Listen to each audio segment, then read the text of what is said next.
Hello, lovely people. I've got myself in a reading kerfuffle. Dooby dooby dooby dooby dooby dooby dooby dooby dooby doo. Dooby dooby dooby dooby dooby dooby dooby dooby Sophie vlogs. After I did all of my summer reading vlogs over summer, I thought to myself, I need to stop getting so excited about the library and I need to read the books I own. I don't think I have mentioned, because I didn't want to jinx anything, but we are in the process of hopefully buying a house. I know I said this last year and it didn't happen. This time is being more successful. So I have actually been specifically like reading the books that I own to try and, if I could move fewer possessions, that would be good. What I did was, I thought I was being really clever. I, a few months ago, in my great wisdom, was like, oh, hacking the system. So I used up all 20 of my library reservation slots, mostly on books that were not released yet. Because I thought, this is great. When those books are released, I'm going to be really high up in the queue. This is why I got my hands on The Killer Question by Janice Hallett so quickly in October. I was like, I'll be so far up the queue, it'll be great. And also in my head, I was like, they'll stagger through like across the next few months. That's not happened. They're all through at once. I have so many books to read, and because they're all new releases, they're all reserved, so I can't renew them. So I have two books already out that I'm going to talk to you about just now. I have 7 books to pick up and another book in transit. I have cancelled some other reservations because I got a bit panicked, but then I didn't want to cancel everything because I do want to read them. This is why I'm here. So we're back. We're doing another reading vlog. Now, let me tell you about the 2 books that I currently have out. First one, have read the whole book. This is a 5-star read for me. Wonderful book. The Heart-Shaped Tin, Love, Loss and Kitchen Objects by B. Wilson. Adored this. Found this so moving and delightful. This is a very recent 2025 release. It is a series of essays that are all based around different kitchen implements, items. It opens with this rediscovery of this heart shaped cake tin, but in the wake of the author's husband having very recently left her. But it cycles through it's split by sort of concept. There's like a gift chapter, like a junk chapter, this kind of thing. I don't, to be honest with you, I didn't actually pay that much attention to how those sections were split. I have really taken my time with this. I've dipped in and done a couple at a time, and I have found it so moving, and it's really made me think about my own connection with possessions, because although it begins with looking at this sort of loss that is from the perspective of losing a romantic relationship, her ex-husband, they had 3 children together, they built a real life together, and mourning that loss, one of the strongest themes throughout this was actually about the loss of her mother, who is the subject of quite a few of these essays.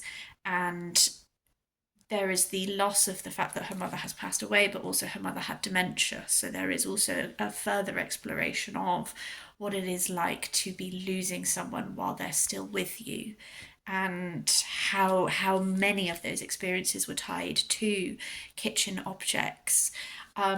She also talks to quite a lot of other people. So she talks to people who are refugees. She talks to people who have lost parents, who have lost children, who have lost possessions. One chapter, just to give you an example of like the diversity, one chapter is about someone who has a hoarding condition and how difficult it was to let go of possessions. I think what I've really enjoyed about reading B. Wilson, this is my first of her works, is with this one particularly, there is this very strong emotional aspect to this work. It's very reflective. It is really making sense of, and it's made me assess a lot of possessions that I would value so highly. It's made me think a lot about the stories behind that and the reasons for that. But also it has an interesting scientific historical side of it. So some of these essays, she really explores how different cultures have relations to, like for example, I said one of the sections is called gifts. There's a whole essay that is about the way different cultures view gift giving, like the culture of gift giving in Japan, versus other, like in very specific islander cultures, like stuff like that was really fascinating from, I guess, like an anthropological kind of like history of humanity side. Then there's also like a really she cites a lot of scientific studies. What I'm interested in reading more from B. Wilson, because she does have a few books out by now, and I've never really been tempted by any of them, but now that I've read this and I loved this, I'm particularly interested in picking up her book. I think it's called First Bite, and it's about like the science and psychology of when children learn to eat. And I find child development really interesting. I work in children's publishing, and a lot of the work I have done has been about aligning content with the national curriculum and understanding more about child development and how learning works, and making sure that the work that's being published is like supporting those key skills and all that side of it. And I'm such a little nerd about it. I find it so fascinating. In another life I would love to do like a qualification that is child development and that kind of thing. I just find it so interesting. So I think that First Bite sounds like a very interesting read that I would like to try at some point. Yeah, I absolutely loved this. I keep being like, oh, because I thought I was going to like it, but I actually found it really moving, and it made me think um, about a lot of the people I have lost, but the things of theirs that I have, how much I do really value that sense of connection and all of that. This just put a lot of that into like context, and then gave me a few other things to think about regarding it. So absolutely wonderful way to start off this reading vlog. Loved it. The other book is The Possession of Alba Diaz by Isabel Canas. This is the first time I've read this author. I know that she has a few books that are quite popular on BookTube. This I am 132 pages in. So we have 2 points of view. We have Alba, and then we have a man called Elias. So Alba is she lives in Mexico. Her family is very well off. She was a foundling. Not that might not be the right word. She is an adopted child. She does not know her origins, and one of the things she is very keen to do throughout this is to discover more about her origins. But she is also very keen to she feels very trapped by her life and this expectation that she will marry someone her parents' approval of, and all this sort of thing. So she's sort of engineered this engagement with this man and has ended up going to this mine. Elias is a relative of Alba's fiance. He has experience. This is a silver mine. He has experience working with mercury and alchemy and all this kind of stuff. And there's a complicated familial relationship there between him and the rest of his family, and he is find himself in this situation, and he kind of wants to get rich and then leave. I am very much anticipating there being a romance between the two of them. Currently, I sort of just feel fine about that. That's not what I'm interested in. What I'm interested in is that there is strong, like, gothic, not quite full-on horror, but like Alba, upon immediately arriving at this mine, feels something in her bones telling her to go away and get away from that. She has this connection to it. It's where she was found. And I'm very intrigued by the potential for potentially supernatural elements leading to this sort of possession aspect. The the way that tension is going to ramp up, that sort of thing, like that's kind of the aspect of this that I'm intrigued about. I'm very intrigued for the way that I'm expecting this tension to ramp up. I'm expecting I guess reality to unravel a little bit for Alba. There's a lot of family tension already that I can see really escalating.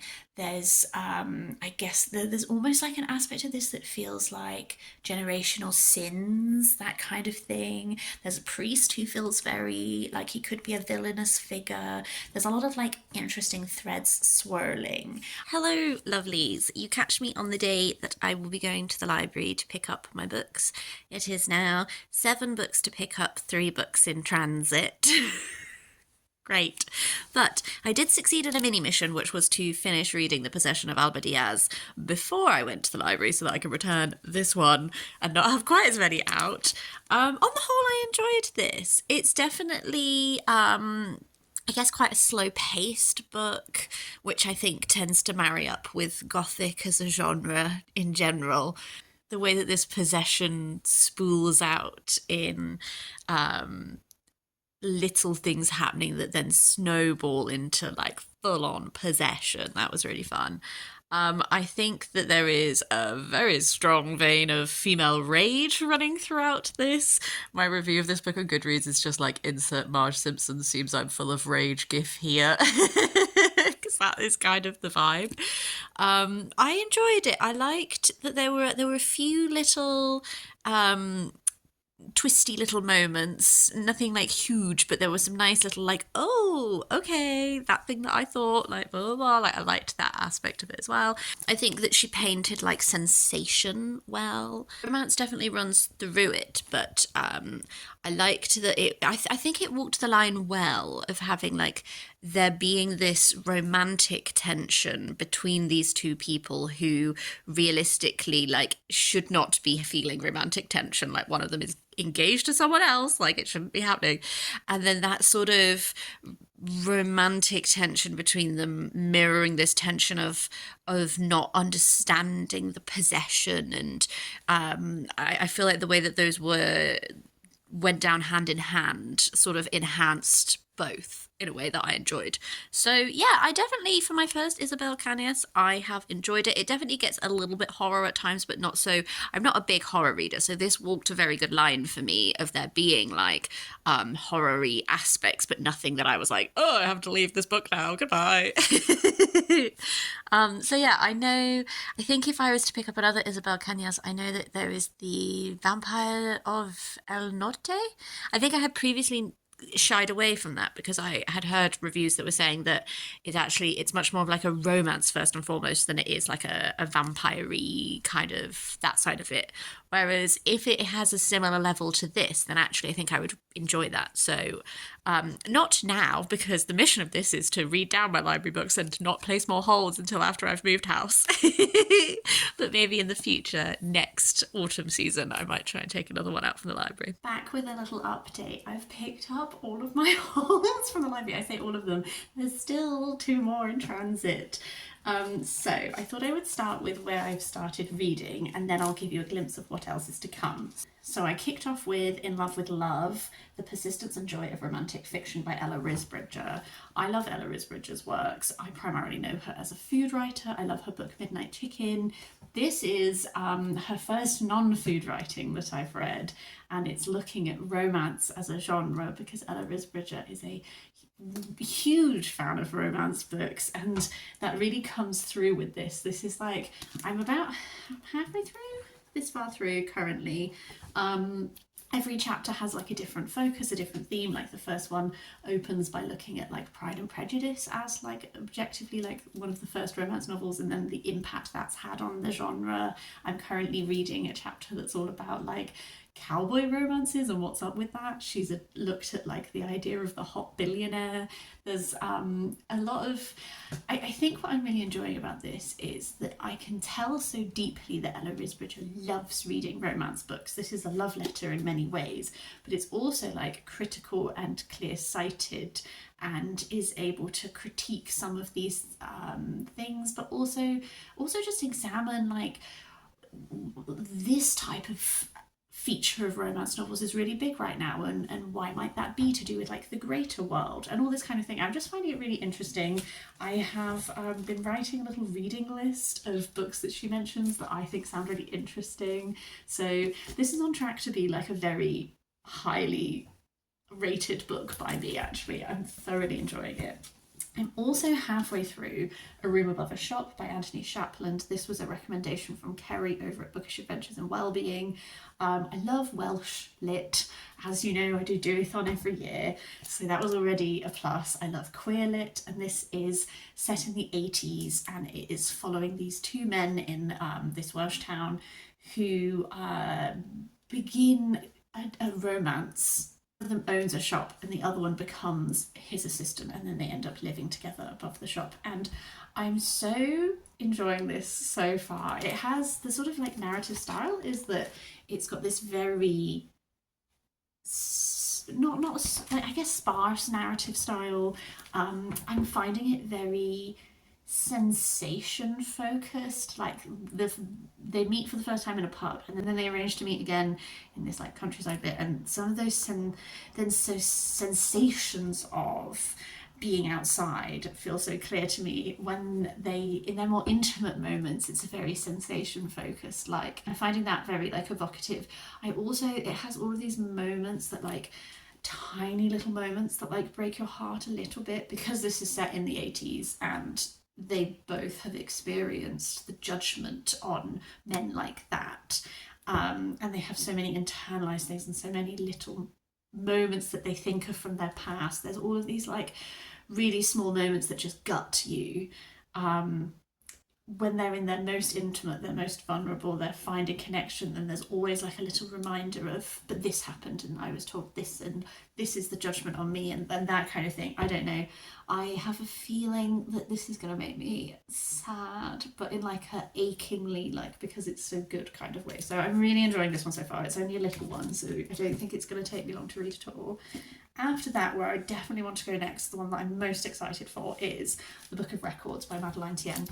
I absolutely adore Do Not Say We Have Nothing, which is her previous book, which is set during the Cultural Revolution. Well, it's actually like the framing narrative is that our main character's father has recently passed away, and someone else their families are connected, and so then you're getting this story of how these families are connected back in China, because she lives in Canada now, and for quite a while you don't know which of these two men is her father and which one is the other person's father, and music runs throughout it so strongly. He's like a music teacher. Oh, that was the equivalent of that reading list, but for songs is what I got from Do Not Say We Have Nothing. I didn't really enjoy Madeline Thien's Dogs at the Perimeter as much, but that's because I think how much she's developed as a writer I really appreciate.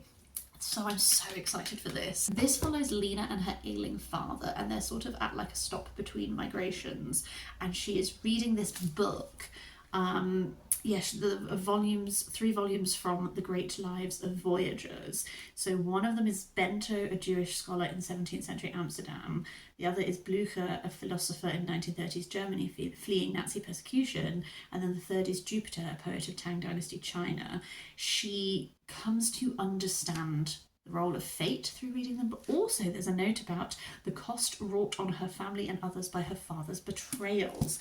I just think that this sounds so much my cup of tea. I've been so excited for it. The only reason I didn't buy it is just because I didn't love Dogs at the Perimeter. I was like, maybe I won't love this, but now it's in my hands again. I'm like, why did I think I wouldn't love this? I think I'm going to adore it. So extremely excited. I think I have 3 weeks to read all of these before so many of them are reserved, so I cannot renew them.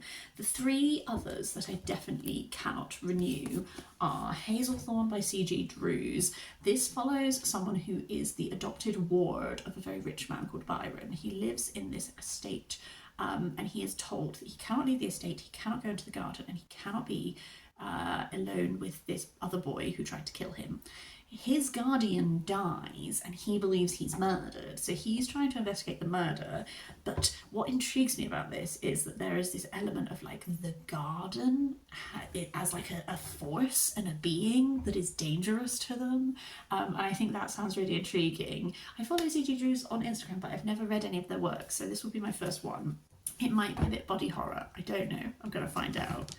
These next two books kind of go together in my mind in that I'm loving the current like medieval revival moment we're happening. I believe I have said that I have been having a medieval revival since I was a small child, so I'm glad that it's being reflected in everything else. The two books that I have are The Everlasting by Alix E. Harrow, which has these wonderful end papers in, which is great.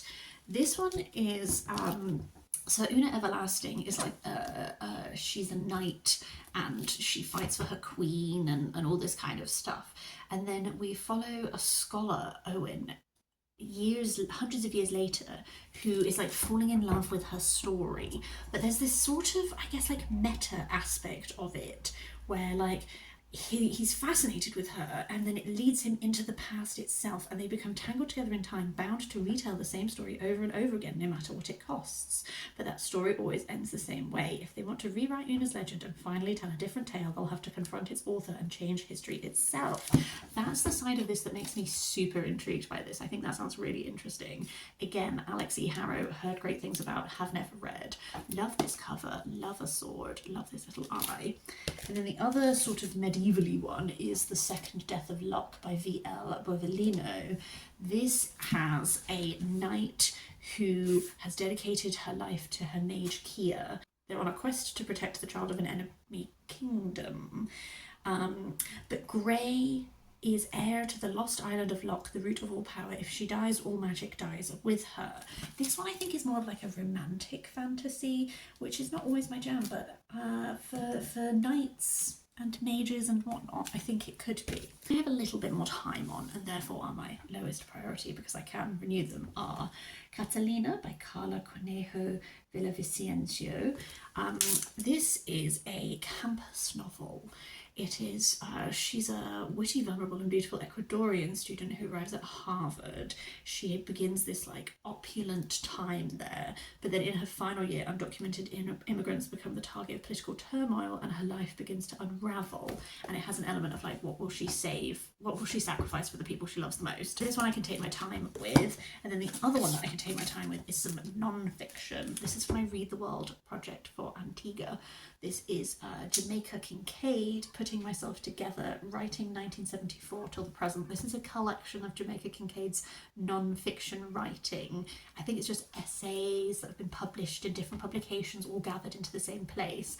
Again, never read any Jamaica Kincaid, have always meant to. Thought non-fiction might be quite a nice place to start. I don't know, I quite like to get a sense of her, because I like know her name so well, but I don't really know anything about her. So these two, if there is a part 2 of this, depending on how long this video gets, these two will be in part 2, whereas these are my mission with some urgency. Many beasts to spot as we go along the nature reserve.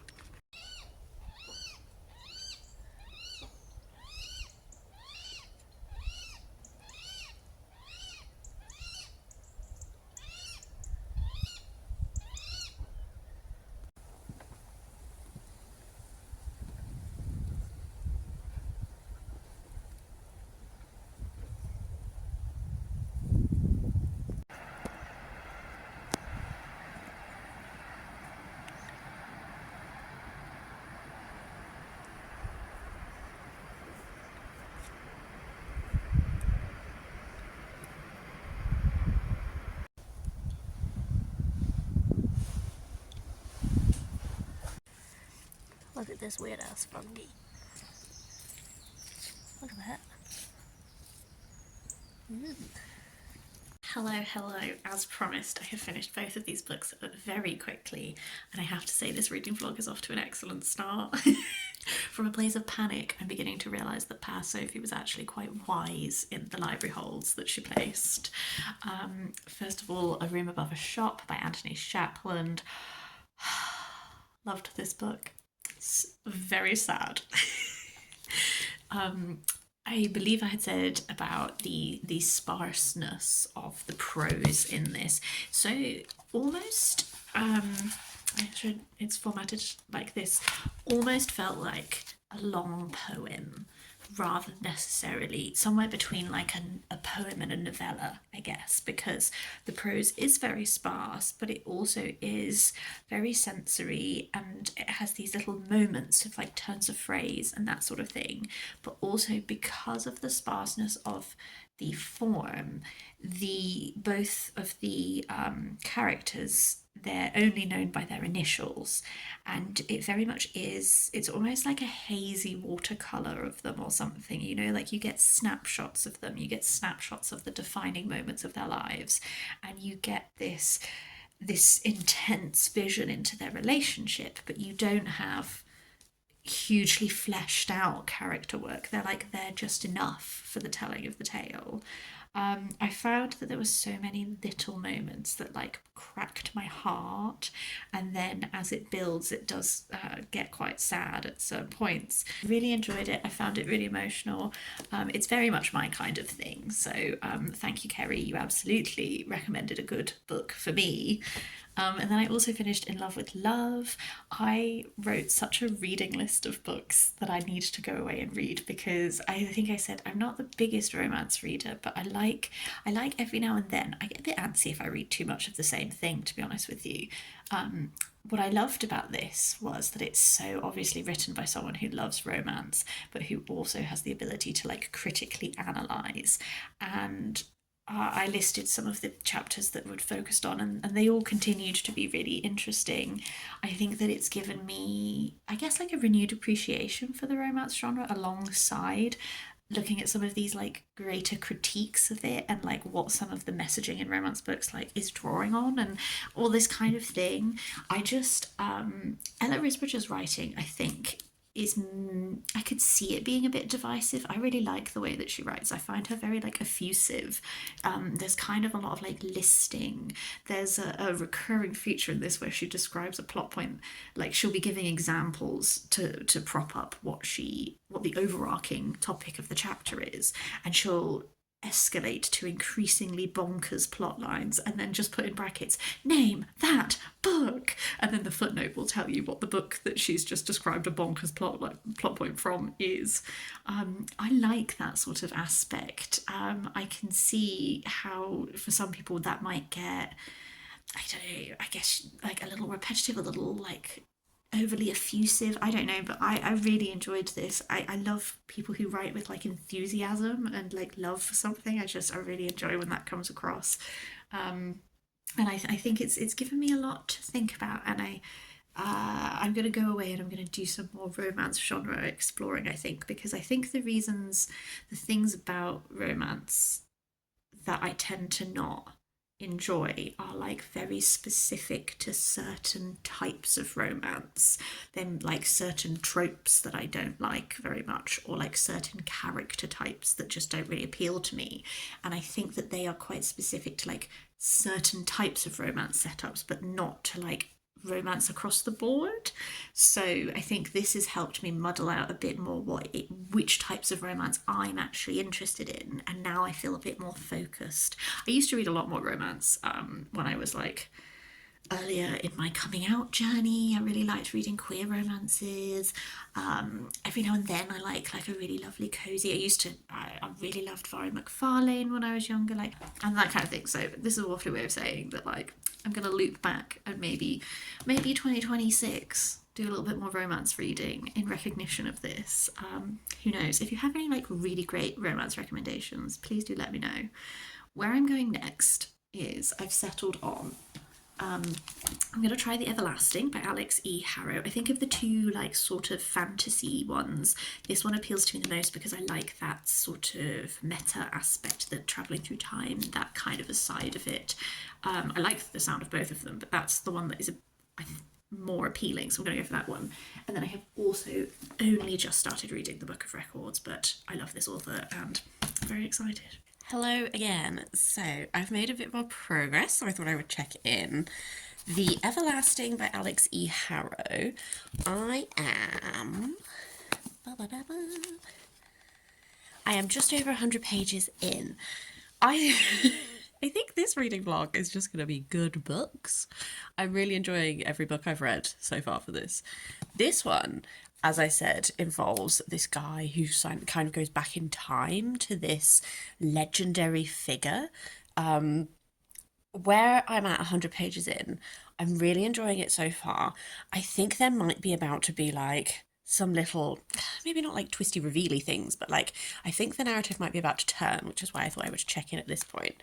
So 100 pages in, I am finding it very readable. I've never read an Alix E. Harrow before, but I'm really enjoying that. This idea of myth and of I guess like the way that things have become set in a way that they're not when they're actually happening, how things become mythologized. Owen is quite a traumatized man. He has fought in this war for Dominion, and he keeps referring to himself as a coward. He refers to his father as a coward, and he is a coward. And I think one of the journeys of this book is going to be him coming face to face with the fact that he's not necessarily a coward. He just doesn't embrace the brutality of needless war, I hope, because actually there's a lot of ways that he acts that are not cowardly. And I think maybe this interaction with Sir Una is going to drive that home. I'm very intrigued. I'm hoping there's going to be a bit of a turn in the narrative, because he is so exhausted by his experiences in the war that he is seeking people to just tell him what to do. So he doesn't interrogate any of this this narrative around why Dominion is at war, why he had to join the army, what the purpose of that is. It's like this idea in this is that being united and expanding the kingdom of Dominion is a good thing inherently. And the figure I'm finding really interesting is his father, because he refers to his father as a coward. And when his father is first introduced, he's introduced as a drunk who's useless and all this kind of thing. Whereas actually, as time has gone on, actually his father is a political radical. His father is someone who is questioning the way that things are done. His father is a pacifist. His father actually is not, he's principled, and he is refusing to buy into propaganda and that kind of thing. And as Owen has, I don't consider it a spoiler to tell you that he goes back in time to meet Sir Una, because that's the blurb. As he goes back and he sees what the reality of that experience is like for her, what the reality of what before Dominion existed, what that place seemed like. I'm hoping it's going to cause some little questions to start arising, and some interrogations of like, why does Dominion need to expand so much? I feel like we're going to a point of unpacking that and flipping it and exposing that it's wrong. I would be surprised if we come out of this and the message is actually empire is good and like dominating everyone else is a good thing, So I'm interested to see how that is going to be handled. I think it also has an extra element where Owen, because his mother is from a different part of this world, so he has darker skin. Like, yeah, his father actually does have a level of freedom to speak out against things that Owen doesn't have, because it is different when it comes from him. And I think that's also an interesting aspect to his character.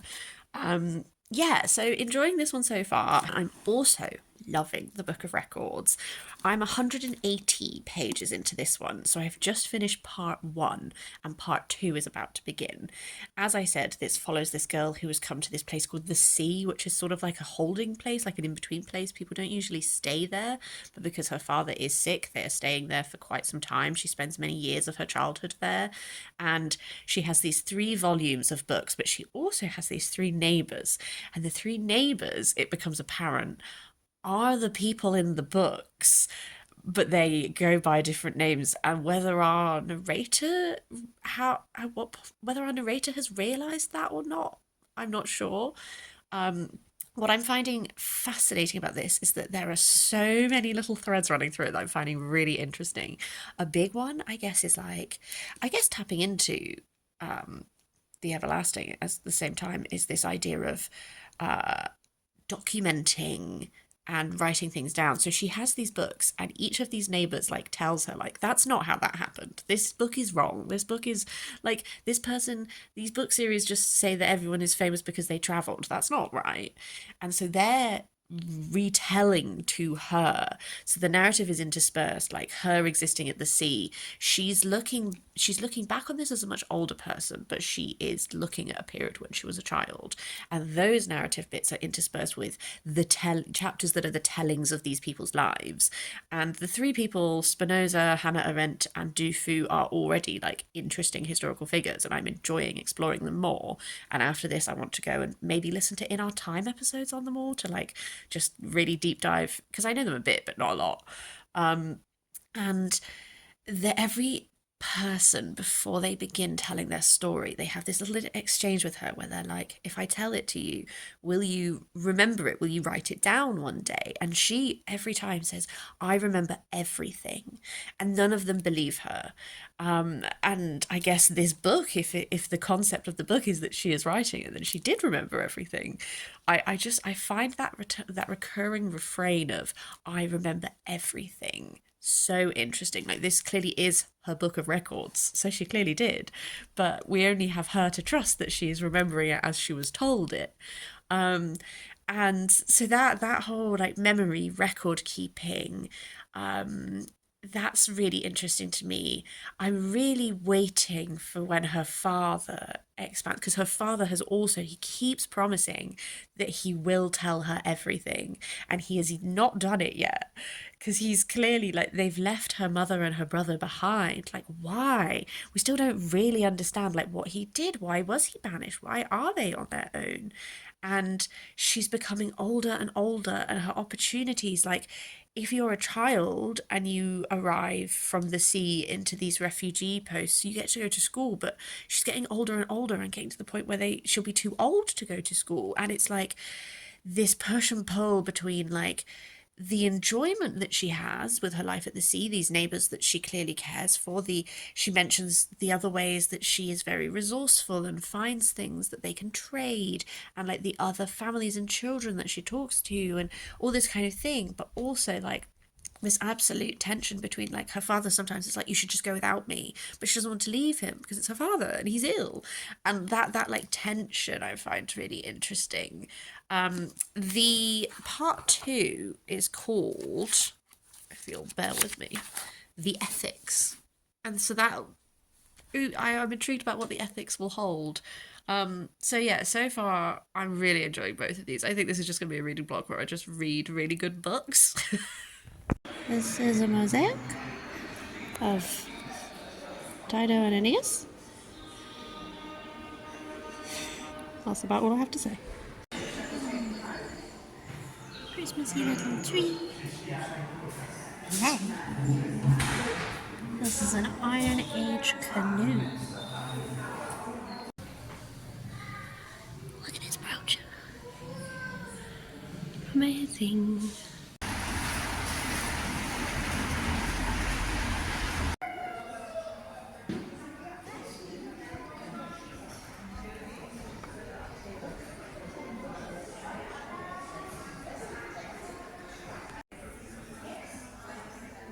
So I've just finished part 2 of the Book of Records.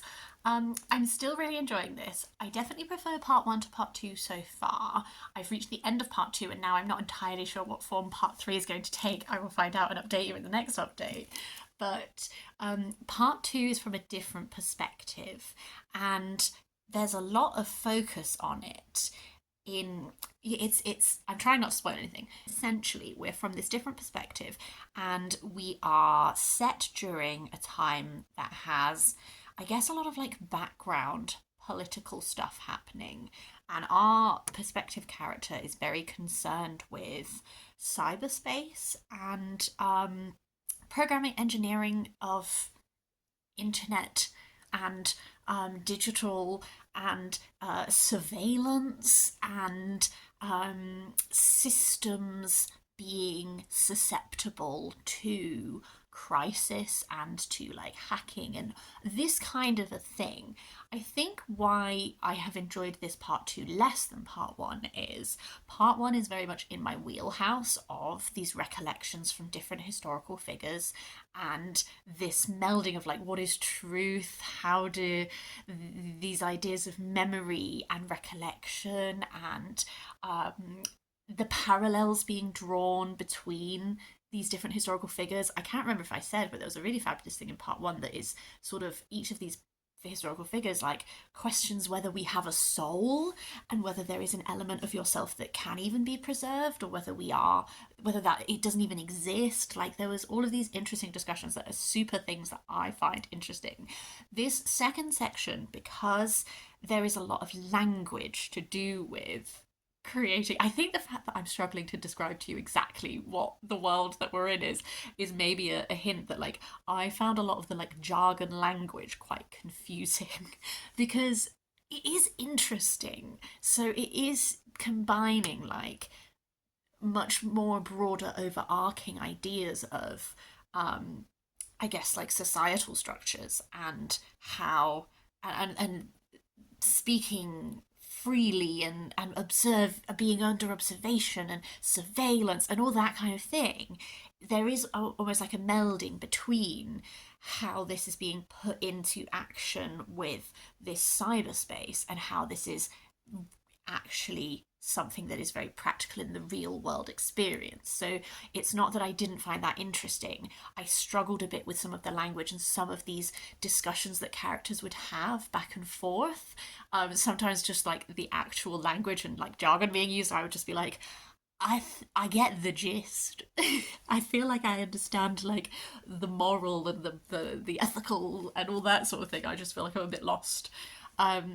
So that this has been an interesting second section though. I feel I'm intrigued about there's the second section has revealed there's this thing in the blurb about like the betrayals of her father, and that has definitely been explored in this second section. And now I think I ended my last one being like, I want to find out more. I now understand more, and I have enjoyed that process of understanding. I'm really intrigued by where this third section, like how are we going to bring this all together and almost not like what is the point of the book, because I'm really enjoying the book, but where is this arc going to go? How are we, knowing that she's narrating it as a much older person, where is there going to become a sense of resolution? How do you resolve some of these threads that are going? I don't really know, and I'm very intrigued to see how that's going to go. Hello, this is going to be my final update for this part 1, and then I'm going to roll all the rest of the books over to a part 2 vlog in the hopes of making this not crazy long. I finished both of these, so I'm going to tell you what I thought. The Everlasting by Alix E. Harrow. I was being a little coy in my previous update because I couldn't remember if this was something that was mentioned on the blurb, and then I reread the blurb and it is, so I'm going to talk about it a bit more now. There is a time loop aspect to this narrative. I had forgotten that the blurb mentions that he is sent back multiple, like again and again. So I was going to be like, there's a repetitive aspect to the narrative, but actually I'm just going to tell you there's like a time loop aspect. I've really enjoyed this. I've had a really good time. I think slightly towards the end, the repetitiveness of the time loop did start to grate on me a little smidge. I spent quite a lot of this being like, oh, okay, I think she's doing a good job. I don't feel like annoyed by repeating it. And then I think because how the end like comes together is you have, again, this repetitive, there's like a few repeated instances of them like acting in a certain way and then being surprised when this thing happens, and I was like, okay lads, can we use our little noggins at some point? So I think that did get to me a smidge towards the end. What I liked about it is this engagement with there is like no perfect way for history to happen. There will always, no matter how in control you are, there will literally like always be something that you'll regret and think that you could have done better, but then trying to do it better will mean that something else will not be as good. And that sort of like approach, I think, to like a time loop, I think was quite fun. I liked the dynamic between Owen and Una. I do think that a sort of an aspect of this like repetitious, you've lived the same lives over and over again, just slightly different aspect is that in some ways their relationship, there's a limit to how much you can show the relationship, because the relationship is built on an endless repeating cycle that means they know each other and they feel that connection and that bond. But the sort of flip side of that is that you don't get like the strongest like relationship building, I guess, because you're like, oh, this is mainly just from having done this over and over and over again. So I think Una's very cool and I really like her as a character. I think Owen as a narrator is interesting. I don't like him as much as a character, but I think he makes for an interesting narrator. I wonder if the Mallory of his surname is a reference to like Thomas Mallory, because he very much has this role as like writer of legend, scribe, translator. I don't know if that's deliberate or not, but I thought of it. Yeah, on the whole, enjoyed, found very readable, would definitely read more Alix E. Harrow if you have recommendation of where to go next. And it did satisfied sort of the lady knight, if that's the theme of what a lot of these books that are coming out at the moment is. I do think that it like delivered on having like a cool lady knight, which is mostly what I was here for, to be honest with you. And then finally, I did finish the Book of Records. On the whole, I enjoyed this. I don't love this as much as Do Not Say We Have Nothing, but I think it is a very interesting book. So part 3, I think I said I wasn't quite sure how we were gonna like, where are we gonna go? How are we wrapping this up?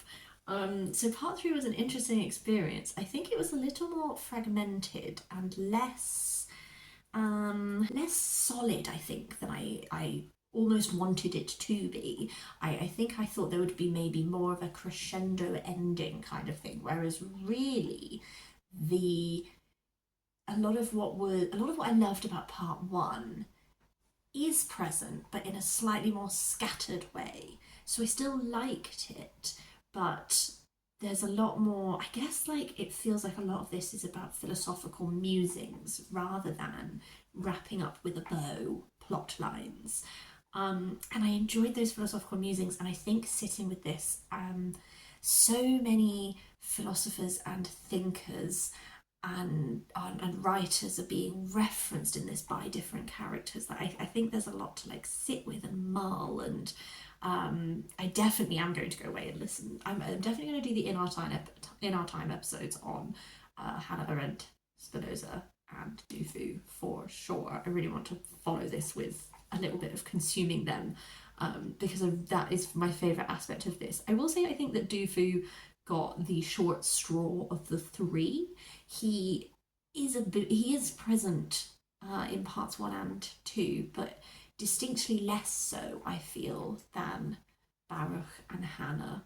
And I guess what ties them all together, as well as this being deep thinkers or that kind of thing, is this sort of aspect of like forced displacement that then loops into the purpose of the sea. And it made me think a lot about refugees, climate refugees. If this is a vision of the future, it does feel like a vision of the future where things are very unstable, and it's drawing these parallels with points in the past when things were unstable, be that famine, be that political reasons, be that war. Like I felt that sort of, this might be coming, but it has happened before. Sort of, there's an element of like, I guess, like cycles within this commonality that these people from such different points in time all feel together. So then when this final section is less cohesive, I guess, and more, it still skitters between them, but in much shorter chunks.